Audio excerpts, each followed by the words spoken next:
All right, yeah, we will look at the notes.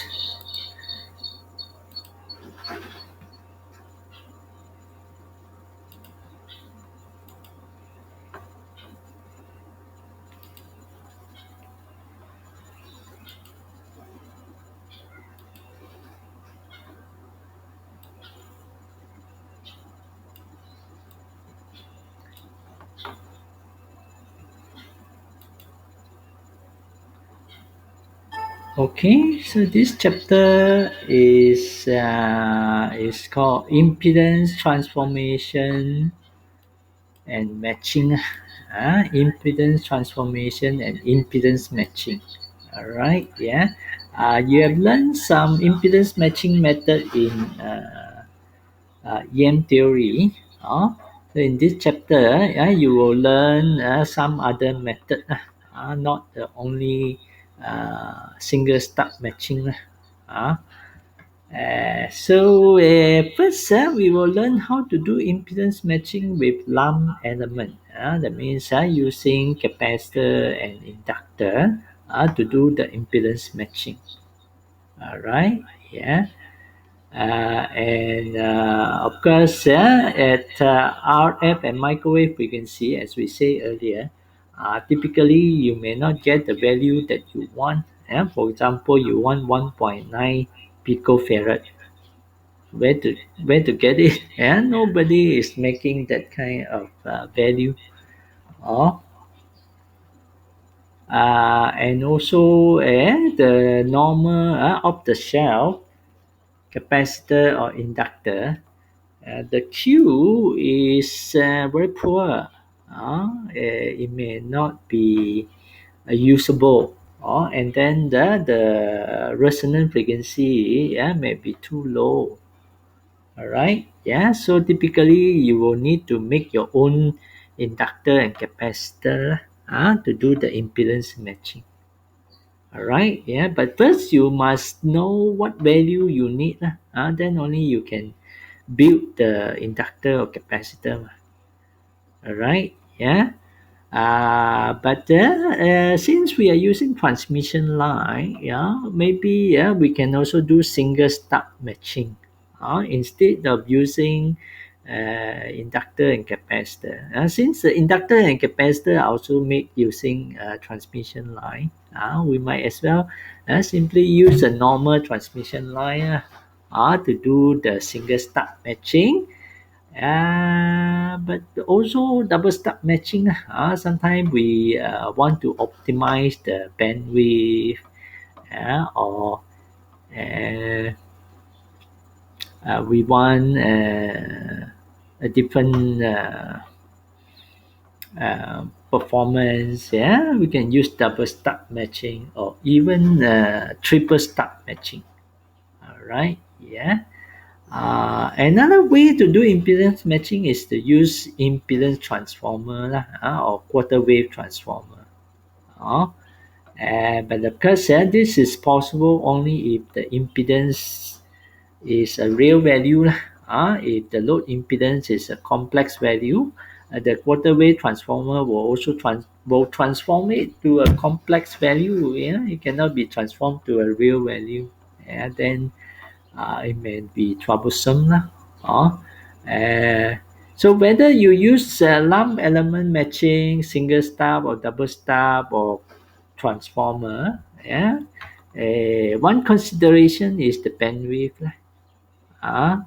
What bandwidth you want to get, and which method is appropriate to give you that kind of bandwidth. If you can't get the bandwidth that you want, how do you improve it? All right. So these are the things that we will learn in this chapter lah. All right. uh, First, we will learn how to use lump element to do the impedance matching. So the lump element, inductor and capacitor, is basically a filter.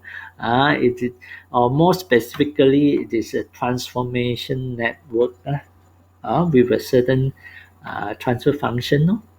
Right? Yeah. So first, an introduction. what is the impedance transformation? All right, yeah. So as the name implies, the transformation network is to transform a certain impedance ZL to the desired value lah. And this transformation network can be a quarter wave transformer that we learned earlier, but it can also be a network of inductor and capacitor lah. All right, yeah. So this is also called image impedance. Yeah, Jack S. Yeah, is also called the image impedance of Jack L. Uh, as a result of the transformation, no? uh, like Jack L standing in front of a mirror. You have an image behind the mirror. Lah. All right. Okay. Yeah. Why do we need impedance transformation or impedance matching? All right. Yeah. The main purpose is to get maximum power transfer. Lah. We want maximum power to be delivered to the load. Uh, this happens only when the transform impedance is matched to the impedance of the transmission line. All right, yeah, or matched to the impedance of the signal generator. Okay, impedance matching is important, for sensitive receiver component, such as antenna, low noise amplifier, etc. All right, it is important uh, for impedance matching, so that we can get a better signal to noise ratio lah. Because if you have maximum power transfer, you get the larger signal. Larger signal means you get a better signal to noise ratio. Lah. All right, yeah. Impedance matching is also important for power distribution network. Yeah, for example, if you have a antenna array with hundreds of elements, hundreds of elements, you use antenna array to get a higher directivity, higher gain, right? Then you have a power distribution network lah. All right. So impedance matching is important for each and every element of the antenna array, so that you have maximum power transfer, and not only you get more power to be transmitted, but also you need to reduce the amplitude and phase error. If there is an impedance mismatch, the gain will not be flat, the phase shift are not correct, then you don't get the proper beam forming. All right. So the theory of maximum power transfer, if we consider a source with a certain source impedance Jack S connected to a load Jack L, we can use circuit theory to find the power delivered to Jack L. Lah. Yeah. What we do is we find the voltage VL using voltage divider rules. All right, and then we also find the current IL, which is Vs divided by the total impedance ZS plus ZL. That is the current. All right, voltage is given by the voltage divider rules.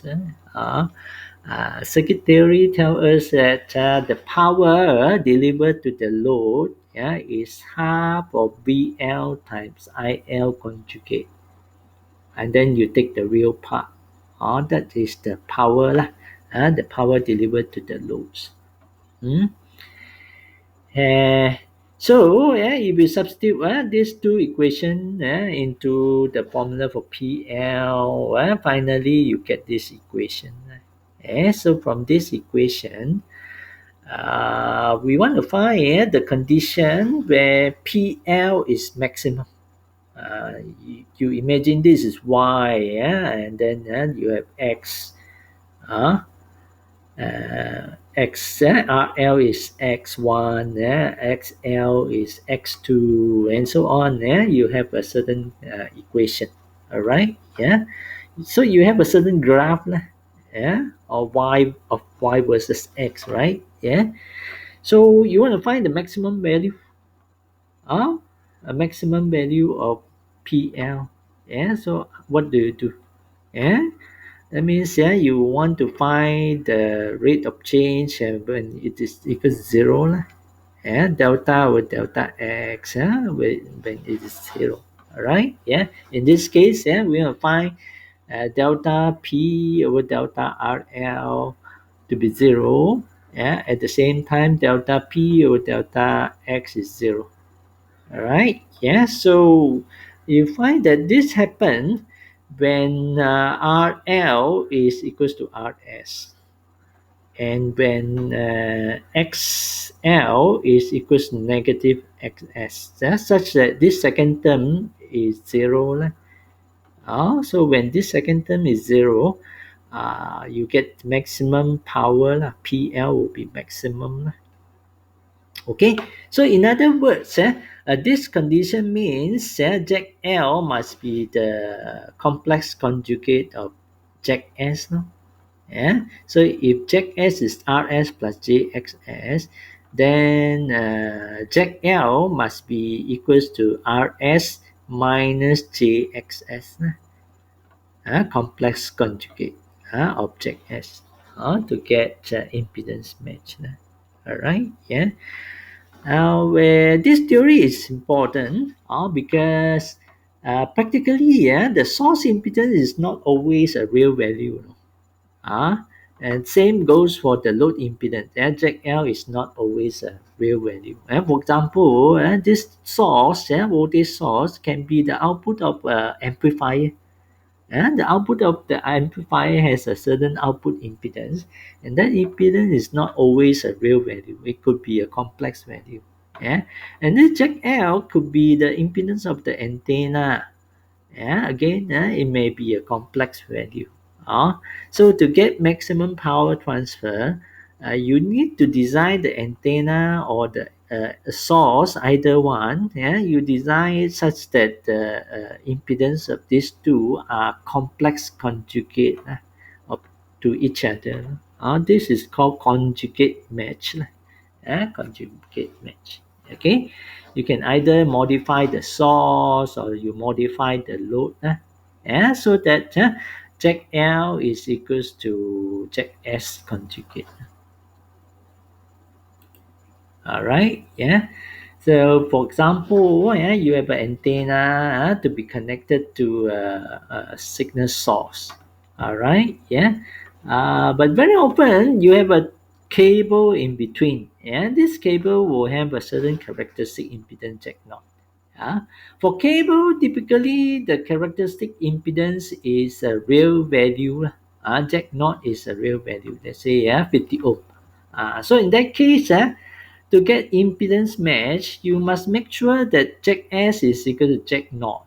At the same time, you must make sure that Jack L is equal to Jack naught. Yeah? So that if Jack L is equal to Jack naught, you have a transmission line terminated with a match load. You get maximum power transfer at the load N. At the load N, you have impedance match. And then at the load source N, you also get you also have an impedance match by making sure that the source has a source impedance equals to Jack naught. All right, yeah. Uh, so very often when you buy a device from a manufacturer, typically or sometimes they are designed to have 50 ohm input impedance and 50 ohm output impedance. Yeah, this is to make the life of engineers more easier lah. When you want to connect many components, like for example, you want to connect a filter to a amplifier to a mixer. All right, yeah. If each of these have complex impedance, wow, your life will be very difficult. Yeah, you need to do impedance matching. Yeah, for every port. Every port you need to do impedance matching. Otherwise, yeah, you get a poor system. Yeah. So if you want to make your life easier, instead of buying a cheaper component without impedance match, you can choose to buy a device, yeah, that already matched by the manufacturer. Yeah, you buy a component which has 50 ohm input and 50 ohm output. Then you can connect straight away. All right, yeah, but of course, if you are the engineer making the amplifier, for example, yeah, so at the factory, yeah, you need to make sure you have 50 ohm input impedance and 50 ohm output impedance, before you sell the amplifier to your customer. All right, yeah.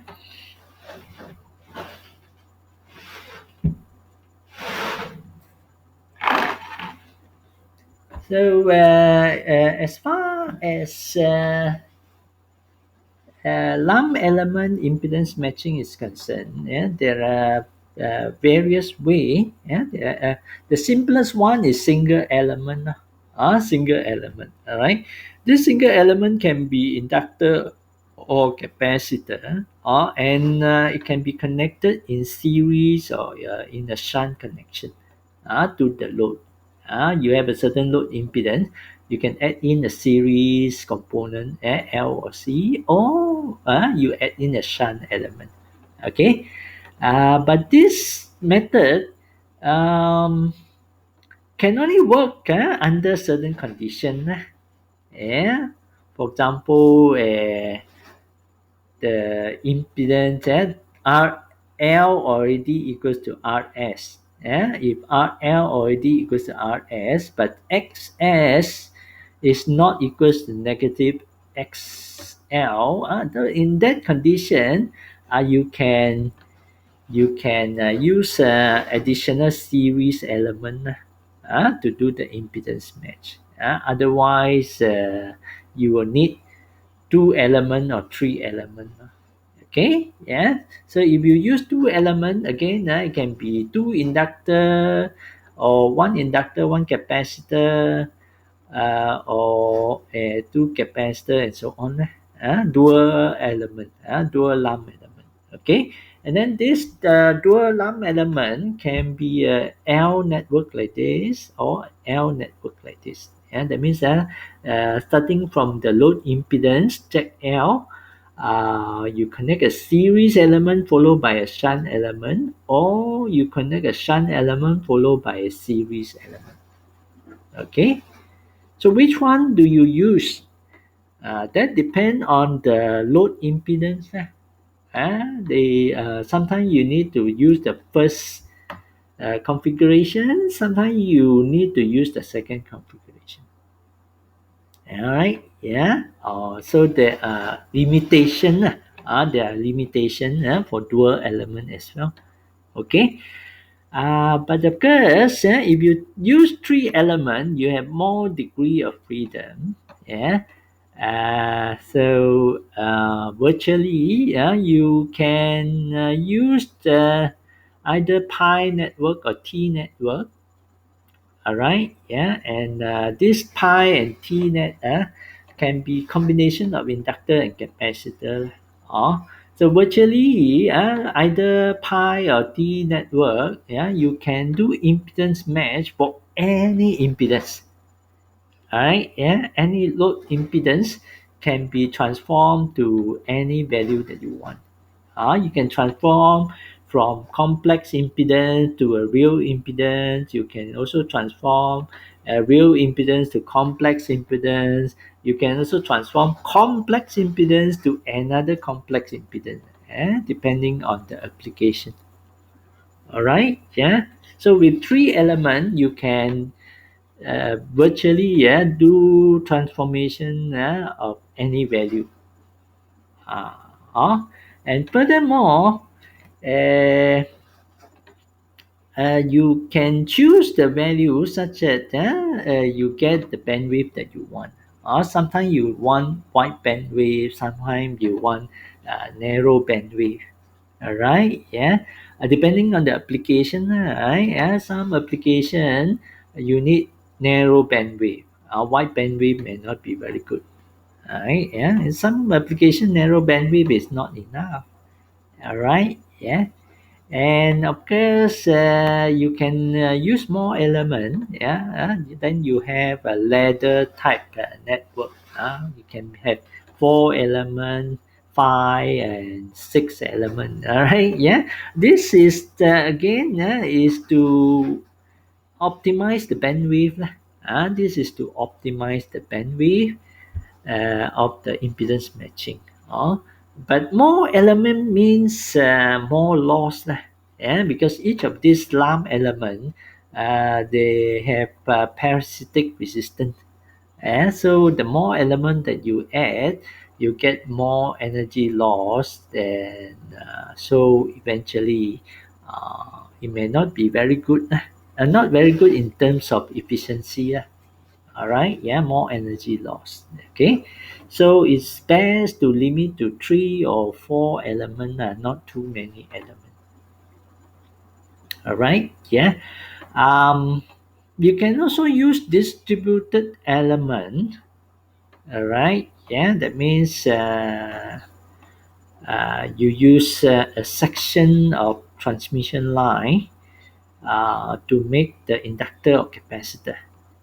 All right, yeah, instead of discrete component, and you use transmission line to make the inductor or capacitor. All right, yeah. So this is a kind of single start matching or double start matching. All right. Uh, so because you use transmission line to make the inductor or capacitor, transmission line is known as distributed element. You have inductance per unit length and capacitance per unit length. But fundamentally, this capacitor or inductor that is made using transmission line will have a higher Q, yeah, and lower loss. Yeah? So that's the advantage. Higher Q, lower loss. All right. Or you can have a combination of transmission line and discrete element. This is called hybrid transformation network. Okay, and this is the example. You have transmission line plus discrete component. All right, yeah. So in impedance matching, you need to use Smith chart. Alright. Please go and download the Iowa Smith chart software. So we will use that to practice impedance matching. And during the class, I will ask each one of you to solve some impedance matching problem. Yeah, and then you are required to share your screen during the class. Yeah, you share your screen and share your work. All right. Okay. Yeah. So impedance matching. Yeah, using lump element. There are some consideration here. Lump components such as surface-mounted device (SMD). It can be inductor or capacitor. They are widely available. But SMD capacitor have a range from 0.47 picofarad to 10,000 picofarad. You can get a value smaller or larger. All right, yeah, and then the tolerance is about 5%. All right, yeah, typically. And the operating temperature is between minus 55 degree and 125 degrees C. Okay, and then SMD inductor, the range is from 1 nanohenry to 4,000 nanohenry. Yeah, you can't get any value smaller or than 1 nanohenry or larger than 4,000 nanohenry. Yeah. All right. The tolerance is between 2% to 10%, and the operating temperature is minus 40 degree to 125 degrees C. The major shortcoming of SMD inductor is the Q factor. The Q factor is typically very small. Uh, uh, it can be as small as 15 to a maximum 45 lah. And also this Q factor depends on frequency. The higher is the frequency, the smaller is the Q factor, typically. Uh, so, uh, so the inductor may come in a variety of form. It can be in the form of coil, thin film, to spiral inductor, right? Yeah. So if you want less loss, it's best to make your own inductor and capacitor to get a higher Q. All right, yeah, instead of SMD capacitor and inductor. Okay, and also sometimes you can't get the value that you want. Let's say you need 0.5 picofarad instead of 0.47 picofarad. Where to get 0.5 picofarad? This is another reason you want to build your own capacitor and inductor. All right. This is how surface mount device looks like. Eh? So typically, we will use ceramic capacitor to do impedance matching. Because ceramic capacitor can be made to smaller value, the small value that we need, and also the parasitic is less. That means the resonant frequency is much higher for ceramic capacitor. Okay. There are different size. 0603 means it is smaller size. 0603 means the length is 60 mil and the width is 30 mil. 0805 means 80 mil to 50 mil. 1210 means the larger size. Typically, larger value of capacitance will need a larger size. Yeah. And then if the capacitance is too large, you need electrolytic capacitor. But this capacitor is not suitable for impedance matching. It is only used for decoupling and filtering. This is for resistor lah. If you see the shape looks like this, it is a resistor. The number indicate the value lah. Number tell us the value of the resistor. Okay, typically capacitor and inductor you don't have the number lah. This is the inductor. It can be a thin film inductor, or sometimes you can see the coil. You can see the coil on the SMD. All right, yeah. So for SMD device, you can use at a higher frequency, higher than 250 megahertz, but typically less than 1 gigahertz, less than 1 gigahertz. All right, yeah. Whereas leaded component, leaded component that comes with lead, you have inductor and capacitor as well. This component, because of the lead, you have more parasitic element. So this can only be used below 250 megahertz. That means for FM radio, AM radio is still okay. FM radio, you can still use this kind of component. All right, yeah. For higher frequency, you need printed alarm element. This printed alarm element, you can build it yourself or you can also buy. There are components that come in this form. You can see the interdigital microstrip line.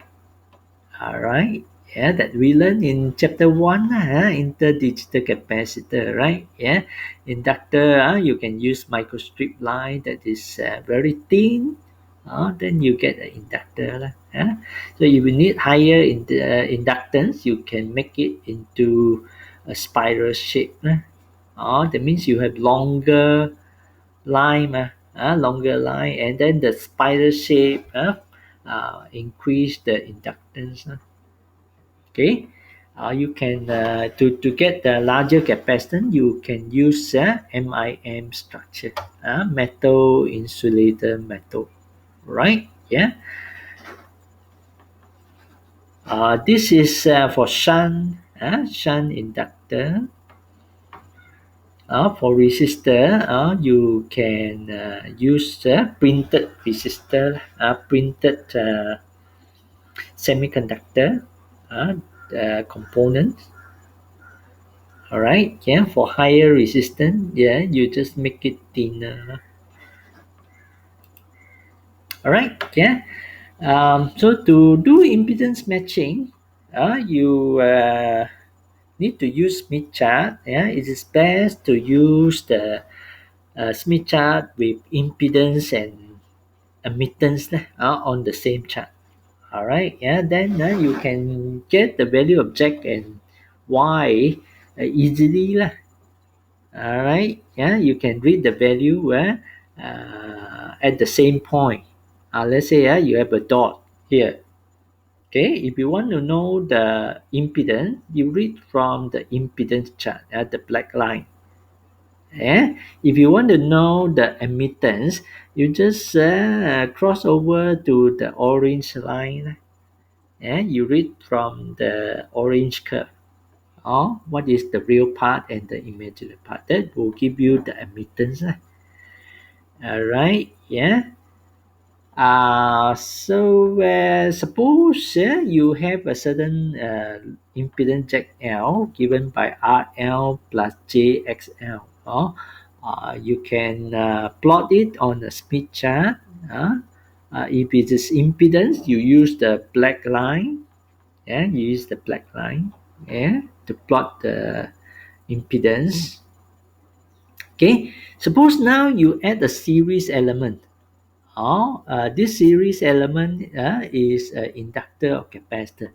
All right, yeah. If it's inductor, then you have J omega L. X is omega L. Okay, yeah. J omega L. That means is a positive JX. Yeah. If you have an inductor, you have positive JX. Okay. If it is a capacitor, then X is 1 over omega C. And J is negative lah. You have a negative J 1 over omega C lah. Right? So in that case, the series element will give you a negative value of X if it is a capacitor. All right. So on the Smith chart, when you add a series element, that means the total impedance will change. The impedance will change. The real part doesn't change.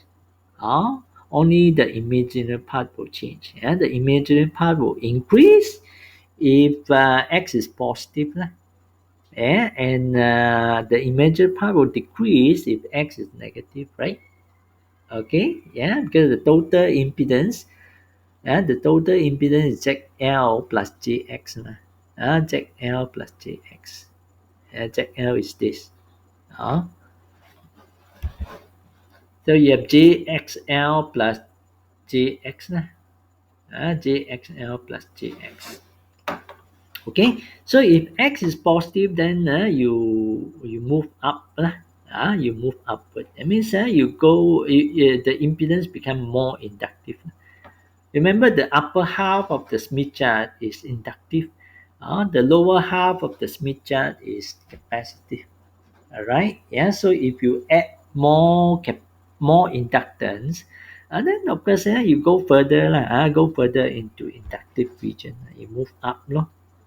All right. Yeah. If the component that you add is a capacitor, then you move downward. The total impedance become less inductive and more capacitive lah. You're going into capacitive region. Okay, yeah. This is for the case if you add a series element lah. All right, yeah. If you add a shunt element, it's best to work with admittance. Yeah, remember, yeah, if you add the shunt element, you work with admittance. Yeah, the total admittance is only the sum of the two, lor. All right, yeah. For example, you have a certain impedance jack L. All right, yeah. The admittance can be read from the orange curve lah, the admittance chart. All right, yeah, then you get YL. Yeah, and from ZL you get YL, which is 1 over ZL. Okay, so finally the total admittance is YL plus JB. All right, yeah. So ZL, if you take 1 over ZL, you get YL, then you have G plus JB. GL plus JBL. GL plus JBL. Okay? So this time, when you add a shunt element, this element will give us a value of JB. B is equals to omega C if you add a capacitor. That means you have positive JB. Positive JB. Okay. So if you have positive JB, this point will move downward. Why? Because if you have positive JB, B is omega C, that means it is a capacitor. So this total impedance will become more capacitive. More capacitive means you move downward towards capacitive region. Right? Yeah. Conversely, if this component is an inductor, then B is negative. Inductor, the susceptance is 1 over omega L. 1 over omega L. And this time, if it's an inductor, you have minus J. Minus J. So if this point will move upward, that means it become more inductive. But you follow the orange curve because you're working with admittance. You're working with admittance. You go upward. Okay, all right. So as I said earlier, you can do impedance matching with one element. And this is only possible if the load impedance already give you the right value of real part. The real part is right. You don't need to change the real part. You only need to change the imaginary part. Then it is possible to do impedance matching with single element. All right, yeah. But this is not always possible, right? Generally, you need to change both the real part and also the imaginary part. So if that is the case, you need a L network. All right, the L network can be in this form or it can be in this form. That means you start with a series element followed by a shunt element, or you start with a shunt element followed by a series element. Okay, and then similarly, whether you use the first type of L network or the second type of L network, it depends on the load impedance. ZL. Okay, you need to use this kind of L network if RS is larger than RL. Okay, if the source, you want to connect ZL to ZS to the source, you want to add in a impedance matching network in between. All right, so if ZS is RS plus JXS, yeah, and you have a situation that RS is larger than RL, then you use this kind of network. All right. Of course, if RS is less than RL, then you need to use this network, the second type of L network. Okay. Yeah. You can do impedance matching using this formula.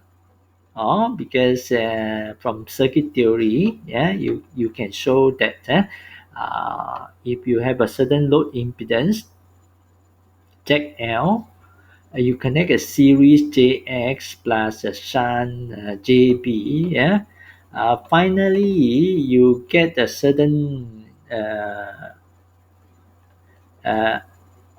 impedance. Yeah, you get a certain impedance. Okay. Uh, uh, and so this is the impedance that you will see lah. All right. Yeah. So based on this formula, as we say, yeah, for impedance match, we need X to be equals to uh, uh, uh, we need the imaginary part, yeah, of this network. Let's say after impedance transformation, yeah, you have a certain X and a certain uh, you get a certain impedance check in. All right, yeah, check in. Yeah, you have a real part and an imaginary part. All right, yeah. You need the real part of the input impedance to be equal to RS. Yeah, to be equal to RS. Okay, and then you need the imaginary part of the input impedance to be equals to negative XS. Negative XS. Okay, yeah. So if you do that, you get these two formula lah, yeah, for X and B, which is this X and this B. Okay, so you can calculate the required value of X using this formula. You can calculate the value of B using this formula. Understand? All right, yeah. But you must be careful, in the sense that you only use this formula if RS is larger than RL. Or if RS is less than RL, then you got to use this equation 1.2. Right? Yeah, because this time uh, you need to add a shunt element followed by a series element. All right, yeah, it can be shown that in this case, the required value of X is given by this formula, and the required value of B is given by this formula.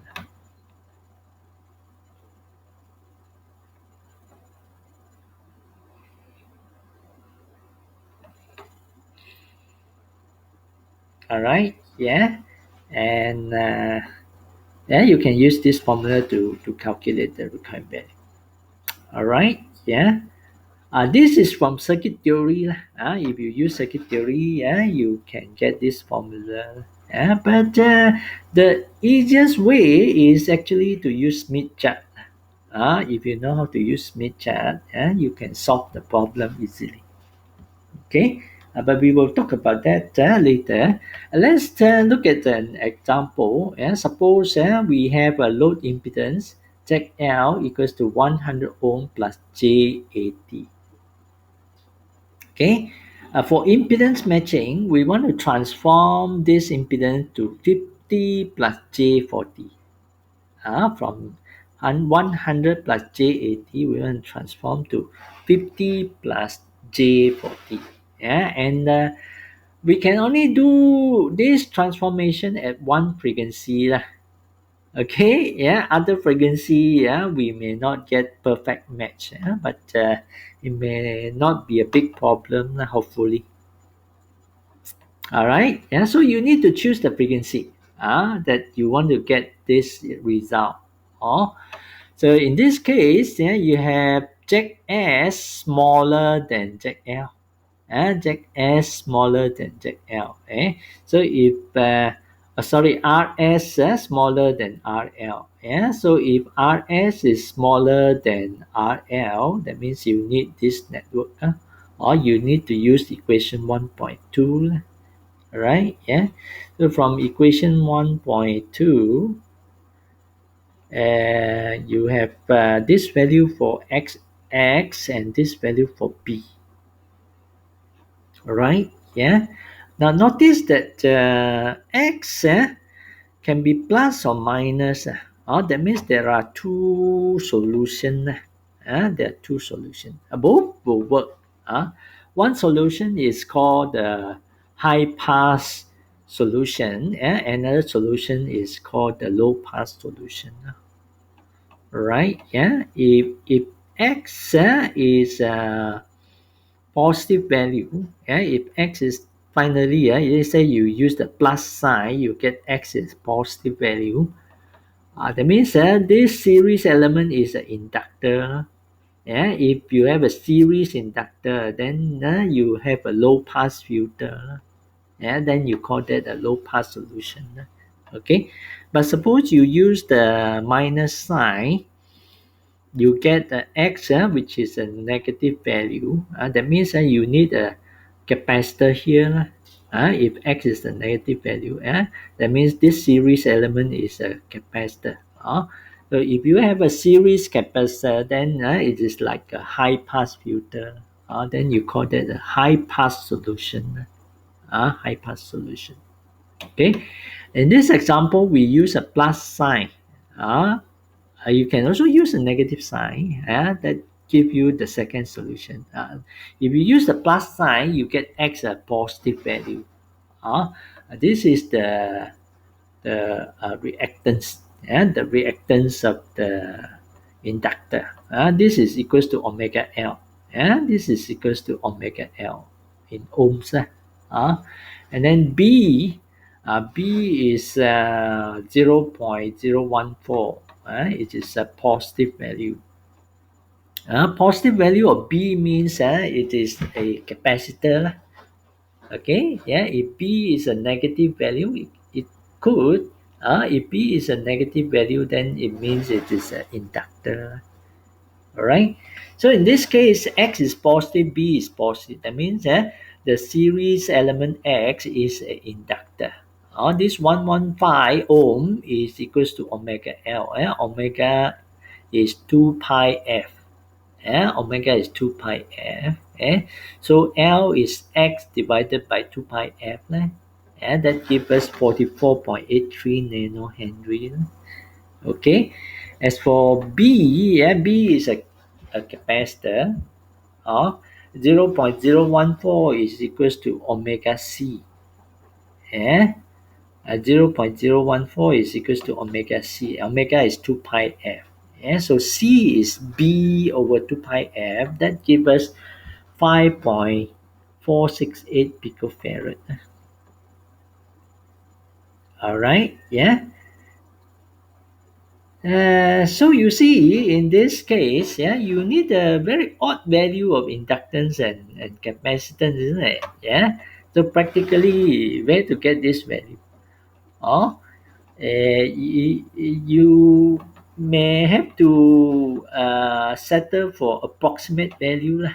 So instead of 44, you use 47. Instead of 5.4, you use 4.7 picofarad. That means if you use off the shell component, you may not get a perfect match. You only get approximate matching. All right. If you want better result, you have to make your own inductor and capacitor, or you can use tunable component. And you can use inductor that can be tuned, or variable capacitor to vary the value. That is also possible. That is possible. Okay, so as I said just now, if X is positive, that means it is an inductor. Yeah. So L is x over omega. Omega is 2 pi f. Yeah, if x is negative, that means it is a capacitor. Okay, yeah, and x is 1 over omega c. Okay, yeah. As for B, yeah, if B is positive, that means it is a capacitor. All right, yeah, B is equals to omega c. But if B is less than 0, if B is negative, that means it is a shunt inductor. It is a shunt inductor. All right, and in that case, B is equals to 1 over omega L. B is equals to 1 over omega L. So for the example just now, the L, where is this? 44 nanohenry. C is 5 picofarad. Yeah? But remember, we have Rs less than RL. Rs less than RL. That means we need this kind of network. So finally, the network looks like this. You have a shunt capacitor followed by a series inductor. All right. Yeah. And this network will transform the impedance of 100 plus J80 to 50 plus J40. And it only happened at one frequency, only at 410 megahertz. Okay, because at other frequency, the impedance of the capacitor and inductor will change. Uh, you don't get the same X and B anymore, isn't it? Yeah, if if the signal frequency is different, all right. Yeah, that means you won't get 50 plus J40 at other frequency. Okay, all right. Yeah, I think we will stop here for today. All right. Any question?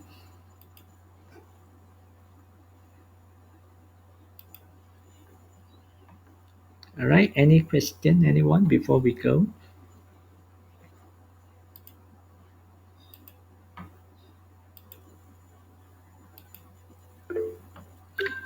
All right. Yeah, we will stop here. I'll see you again on Monday.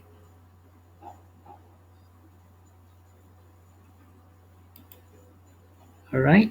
Okay. Bye bye.